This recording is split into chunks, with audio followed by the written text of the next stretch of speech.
Hey everybody, it's JT from VapestarsNetwork.com. I want to do a really quick mod device review for you. Let's talk about the Valkyrie Clone. Okay, this is a hybrid dripper, 18650 battery, locking mechanism, bottom fire, adjustable airflow. I got this from eCiggity.com. There is a coupon code, quotation marks, VapeStars, gets you a couple bucks off. I think it's 10%. Don't quote me on that, but it definitely takes a couple dollars off. But this is the Valkyrie Clone.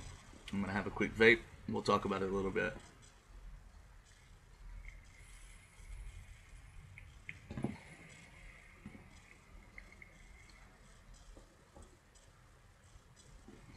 Pretty nice device. First and foremost, the minute I unwrapped it, was pretty impressed by the heft. The build quality seems to be pretty good. The bottom fire button was the second thing I noticed. Very short throw. I mean you can barely see it. Very short throw. So if you like that, this is your thing. This is your device.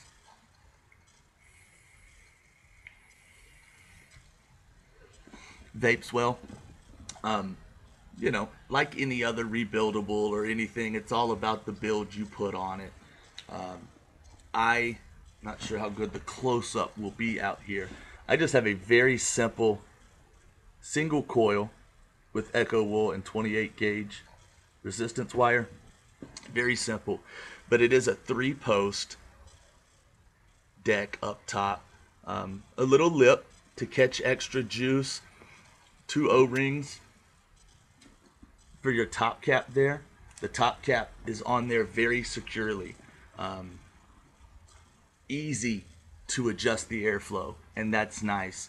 You're scared that if you go to adjust the airflow, you're going to pull the top cap off or spin it or change the position. That's not the case. I find it very easy to adjust the airflow. What you've got is 3 little air slits, I guess to call them, in the side, and you can either run 1 air hole or air slit or line it up to have 2, and any combination in between. You can close off half of the holes and still have 2, half of the holes and have 1. Hope that makes sense, right?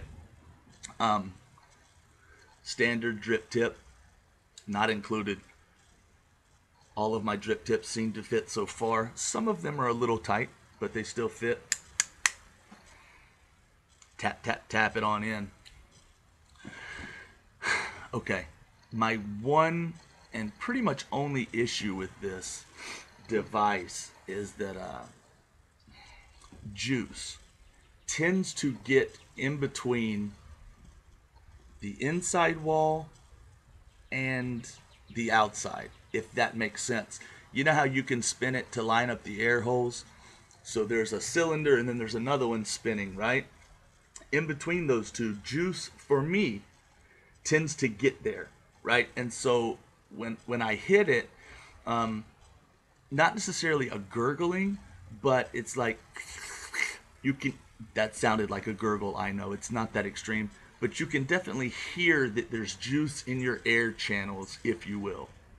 That very well could be the style of build that I have on this.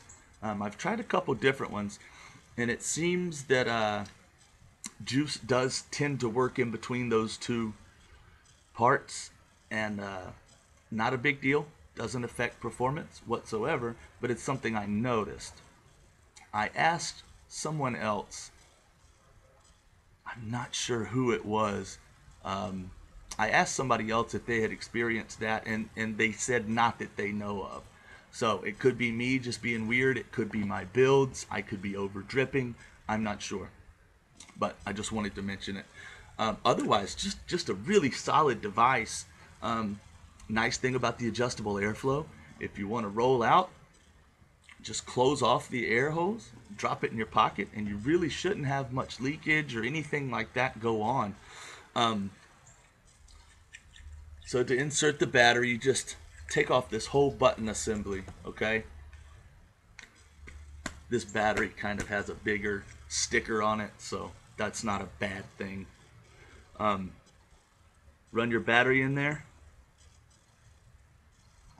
The contact up top, just looking at it, looks to be silver colored. Not sure what the material is. And the bottom contact is brass, and it's adjustable for battery rattle. Way to go. I was a little scared when I saw that everything was so solid and kind of one piece. I was afraid, well, what about a flat top? What about a button top? What about a different brand of battery that's a little shorter than another? Not a problem. The bottom contact there is adjustable. So far, for any 18650 I have used, it has been fine. Just a heads up, that battery rattle contact down there is reverse threaded. So I thought I was tightening it, and it came off in my hands and dropped it and whatever. At the same time, the button, it seems to be, well, we'll just do it. I would imagine it's adjustable to a degree. Although now that I'm on camera, I can't really say that because I'm not able to spin it. But I tell you what, the throw on this button is so short. That's cool to me. I understand not everybody cares about that. But that is really nice to me. I like that. Just barely hit that button and you're firing. At the same time, the spring in there, the throw is short, but it feels firm. Does have a locking mechanism. This bottom flared out piece here unscrews, prevents you from firing the device. All in all, I really like it. I'm sorry I didn't get this review up a couple weeks ago. Been kind of busy. But if you can get a hold of one of these and you like hybrid drippers, you like this style and shape, a nice clean stainless steel device, I think you'll really enjoy it. I actually have heard of, I know this is not about this device, I have heard that there are Valkyrie Genesis style hybrid clones. I don't know, I haven't had one before, but a friend of mine mentioned them. But this is the Valkyrie Dripper hybrid clone.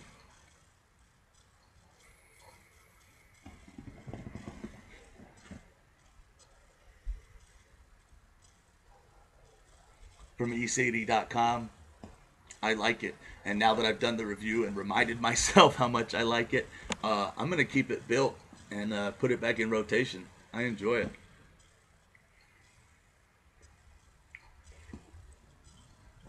If you have one, post some comments here below. Tell me what you think about it. Or if you go get one and start playing with it, let me know if you have any issues. I'm always curious. Thanks, everybody. See you next time.